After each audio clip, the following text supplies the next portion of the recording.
Australia में होने जा रहे हैं इलेक्शंस। दोनों मेजर पार्टीज हर मुमकिन प्रयास कर रही हैं कि वोटर्स को एल्योर किया जाए। इसके लिए वो लोकल इश्यूज को रेज करके एजेंडा बना रही हैं और अपने प्लान डिस्कस कर रही हैं किस तरीके से वो लोकल लोगों की प्रॉब्लम को दूर करेंगे। इसमें फ्यूल चार्जेस कम करने की बात हो, हाउसेस कंस्ट्रक्ट करना हो, या वहां पर हेल्थ केयर को और ज्यादा अच्छा रखना हो ताकि लोगों को हेल्थ केयर इजीली मिलती।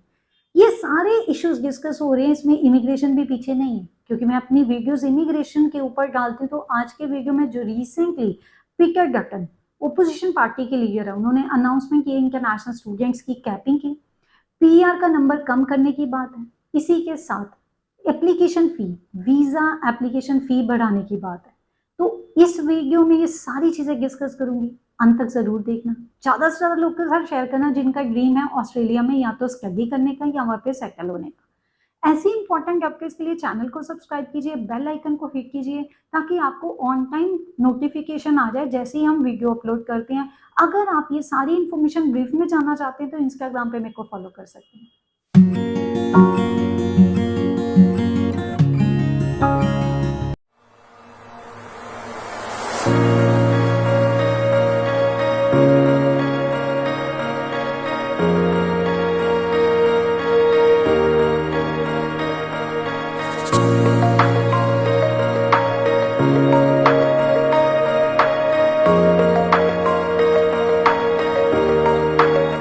ऑपोजिशन पार्टी के लीडर पीटर डटन ने अपने सोशल मीडिया हैंडल पे ये इन्फॉर्मेशन डाल दी है कि अगर वो पावर में आते हैं तो इंटरनेशनल स्टूडेंट्स की कैपिंग हो जाएगी 30%। अब इंटरनेशनल स्टूडेंट्स की कैपिंग की बात करें, लास्ट ईयर ये चीज डिस्कस हुई थी वहां की पार्लियामेंट में, लेकिन डटन ने और ग्रीन्स ने दोनों ने सपोर्ट नहीं किया तो ये बिल पास ना हो पाया। उसके बाद MD111 आ गया तो गवर्नमेंट ने पूरी कोशिश की है, जो प्रेजेंट इन पावर है, कि इंटरनेशनल स्टूडेंट्स के नंबर के ऊपर प्रॉपर चेक किया जाए। मैं किसी को फेवर नहीं कर रही बट आपको रियल सिचुएशन बता रही हूँ। अब रिसेंटली ये जो अनाउंसमेंट हुई है पीटर डटन की तरफ से कि इंटरनेशनल स्टूडेंट्स को कैप किया जाएगा, तो कैप करने से जो इंटरनेशनल स्टूडेंट्स पब्लिक यूनिवर्सिटीज में जाते हैं ना, तो एंटिसिपेट किया जा रहा है उनका नंबर 1,15,000 रहेगा। जो टेफ या अदर इंस्टीट्यूशंस में जाते हैं जो नॉन यूनिवर्सिटी रैंक के भी हैं, उनका नंबर 1,25,000 होगा। अब पता नहीं है किस तरीके से डिस्ट्रीब्यूशन हुआ है, क्योंकि हम अगर इंडिया से अप्लाई करते हैं तो हम हमेशा स्टूडेंट्स को रिकमेंड करते हैं कि आप अप्लाई कीजिए यूनिवर्सिटीज में। यूनिवर्सिटीज में वीजा चांसेस ज्यादा रहते हैं एज कम्पेयर टू टेफ या नॉन यूनिवर्सिटी किसी भी कॉलेज की बात करें। तो ये चीज तो हम रिकमेंड करते हैं। अब पता नहीं पीटर जटन का क्या प्लान है। बात यहीं पे खत्म नहीं होती। जो गोएक यूनिवर्सिटीज में एडमिशन लेंगे उनको वीजा एप्लीकेशन फीस ज्यादा पे करनी पड़ेगी। अभी तो सब लोगों के लिए 1600 है, ये बहुत ज्यादा बड़ी थी। जो पहले कुछ सालों की बात करें तो नियर अबाउट 500-700 रहती थी, लेकिन आफ्टर 710 ये एकदम से जंप करके 1600 ऑस्ट्रेलियन डॉलर्स पे पहुंच गई, जो स्टूडेंट को भी बहुत कॉस्ट कर रहा है। लेकिन पीटर डटन ने सजेस्ट किया अगर गोएक में जाते हैं तो it will be 5,000 Australian dollar. पता नहीं क्या सोच के किया है। उनको लगता है कि ये जो गोएक यूनिवर्सिटीज हैं ये शायद पता नहीं कितने के बच्चे बुला रही हैं, क्या है क्या नहीं है। रियली सरप्राइजिंग कि क्या सोच के 5,000 ऑस्ट्रेलियन डॉलर एप्लीकेशन फीस है। लेकिन यहीं पे बात खत्म नहीं होती। अगर कोई अपना एजुकेशन प्रोवाइडर चेंज करता है तो उसके लिए 2,500 ऑस्ट्रेलियन डॉलर एडिशनल चार्जेस रहेंगे। ये भी इंफॉर्मेशन आई है। तो चलो एजुकेशन प्रोवाइडर्स चेंज करने की बात हुई, लेकिन अगर हम यहाँ से अप्लाई करने की बात करें तो सिर्फ फीस बढ़ाने की बात की है, एक्स्ट्रा कोई क्वालिटी सर्विस की बात नहीं की। देखो पूरी दुनिया में हम एप्लीकेशन फीस पे करते हैं डिफरेंट कंट्रीज में, इतनी ज्यादा किसी में भी नहीं है जितनी यहाँ पे। और अगर हम यूके में पे करते हैं ना तो ऑब्वियसली वो प्रायोरिटी या सुपर प्रायोरिटी वीजा एप्लीकेशन के लिए होता है, जिसमें वो इंश्योरिटी देते हैं कि वीजा डिसीजन जल्दी आ जाएगा।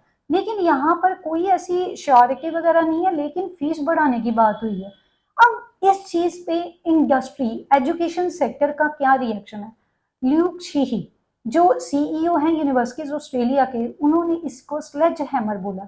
ऑब्वियसली ऑस्ट्रेलिया की इकोनॉमी में कहीं ना कहीं हार्म करेगा। इंटरनेशनल स्टूडेंट्स की बात करें तो ये बहुत मेजर कंट्रीब्यूट करते हैं when it comes to Australian economy. Fourth major export का सेक्टर है ये। इंटरनेशनल स्टूडेंट्स का नंबर कम हो जाएगा। जैसे अभी 2,70,000 डिसाइड हुआ है, पीटर जटन आते हैं तो 2,40,000 हो जाएगा।